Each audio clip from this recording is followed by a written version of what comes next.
여러분 반갑습니다. 반도체 오빠 천혜자입니다. 이제 저녁 맛있게 드셨을 테고 좀 쉬다가 이제는 다들 꿈나라로 빨리 가십시오. 날도 더운데 일찍 주무시고 내일 새벽 일찍 일어나서 또 하루를 즐겁게 보내셔야겠죠.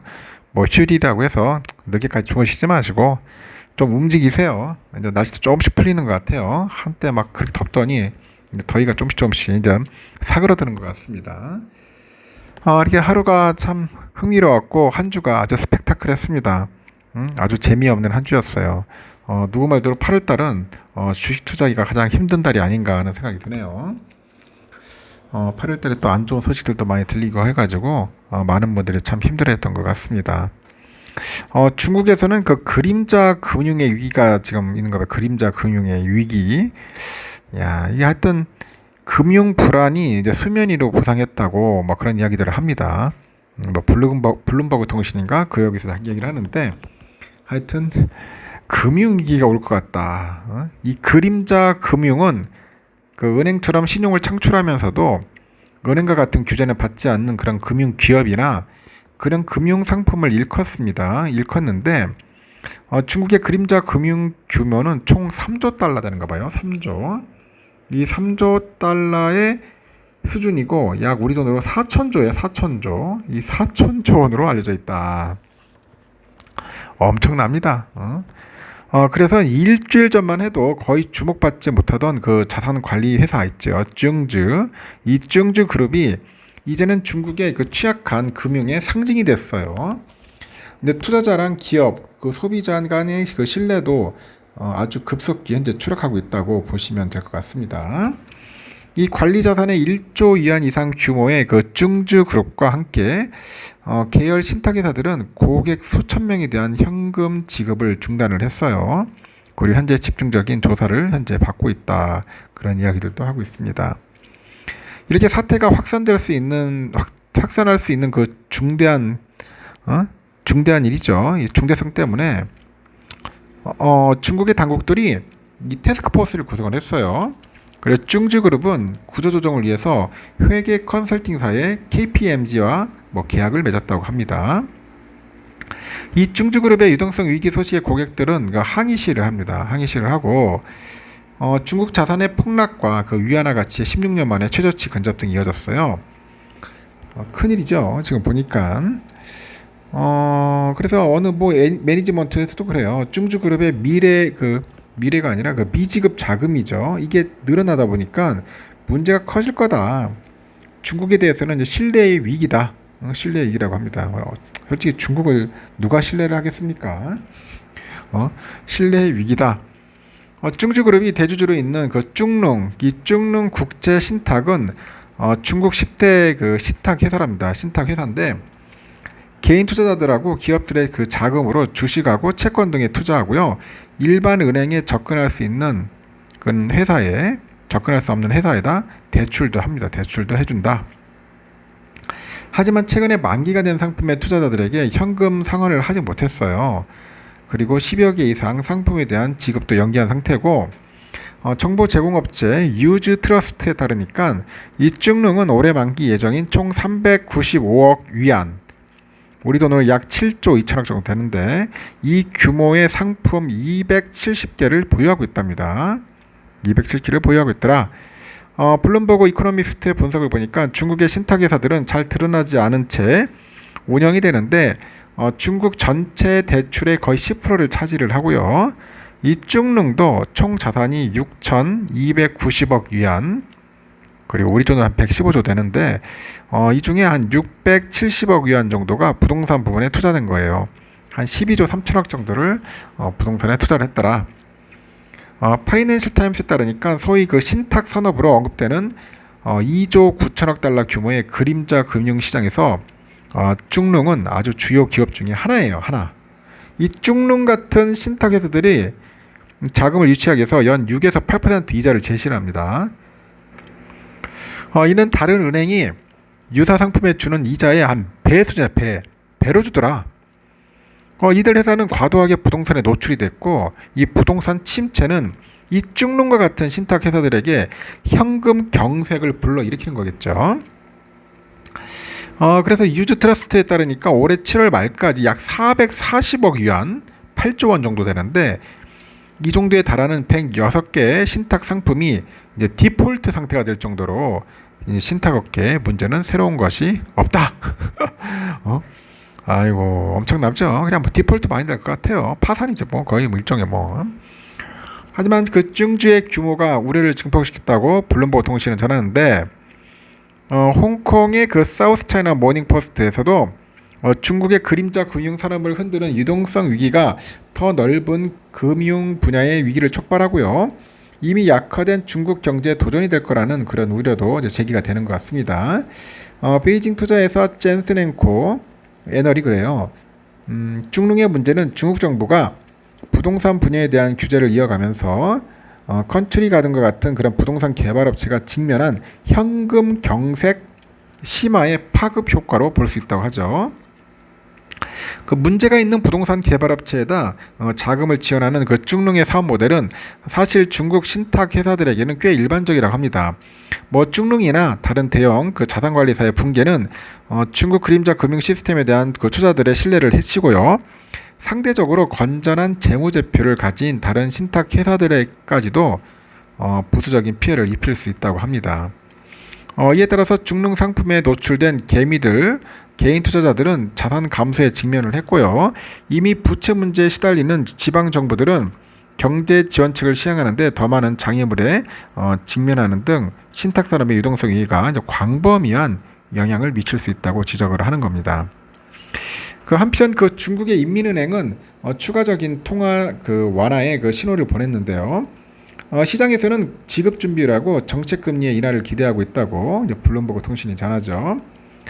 인민은행은 전날 발표한 그 분기 통화정책 보고서에서 거시정책 조정 강화를 다짐하면서 통화정책 등 그 정책적인 지원 입장을 재확인했다고 합니다.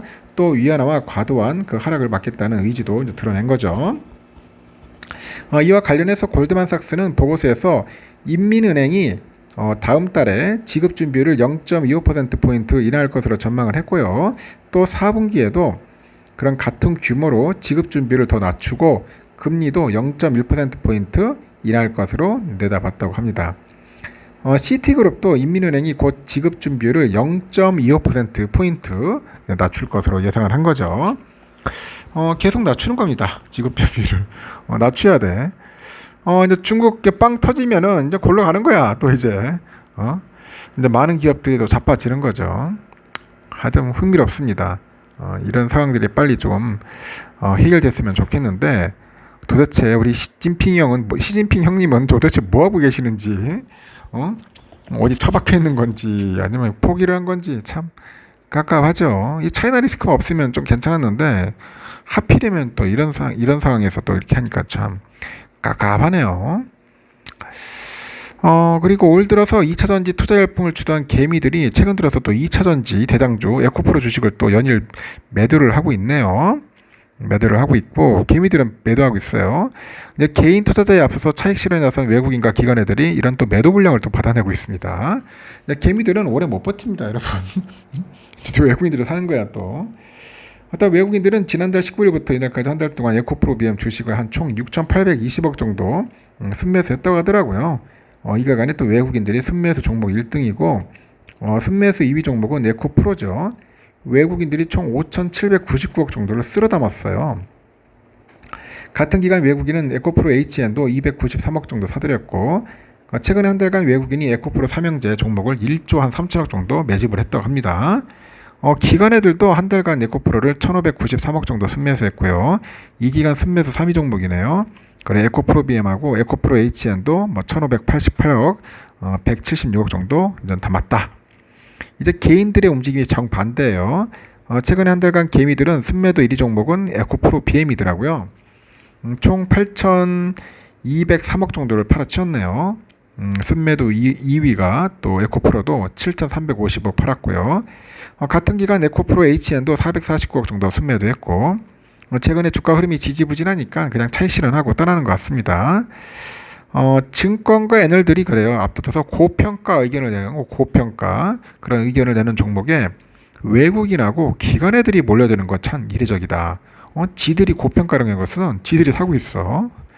그러니까 증권가는 그래요. 패시브 펀드에서 나온 자금으로 추정했다고 하는데 최근에 1개월간 에코프로를 사들인 기관의 순매수 자금 중 72.7%가 금융투자에서 나왔다. 대부분 ETF에서 나온 것이다. 그런 얘기를 합니다. 그래가지고 사가지고 하는 것 같습니다.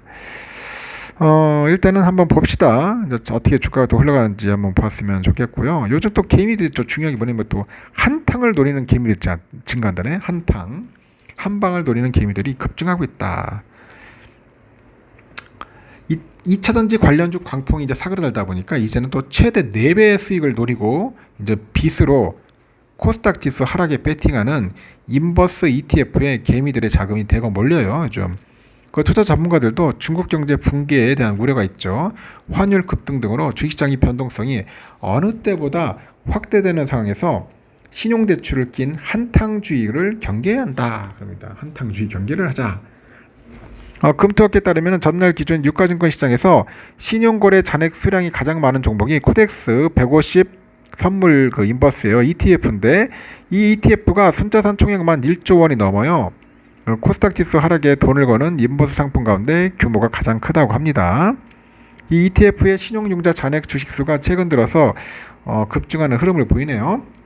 이달 7일에 3,170만 6,591주인데 역대 최고치 갈아치웠고 올해 1월 2일 729만 7,275주에서 무려 4배 넘게 늘어난 수치입니다. 이 상품과 동일한 구조가 타이거 코스닥 150 선물 인버스 ETF인데 신용융자 잔액도 올 초에 5만 4,628주에서 이달에 7일 49만 3,787주까지 불어나면서 역대 최고치를 경신을 했더라. 그런 이야기도 있습니다. 이렇게 금투업계에서는 올 상반기 코스닥 시장을 휩쓸었던 2차전지 투자 열풍이 가라앉다 보니까 이 개미들이 이번에는 지수 하락에 대해서 레버리지 이 투자에 나섰다고 분석합니다.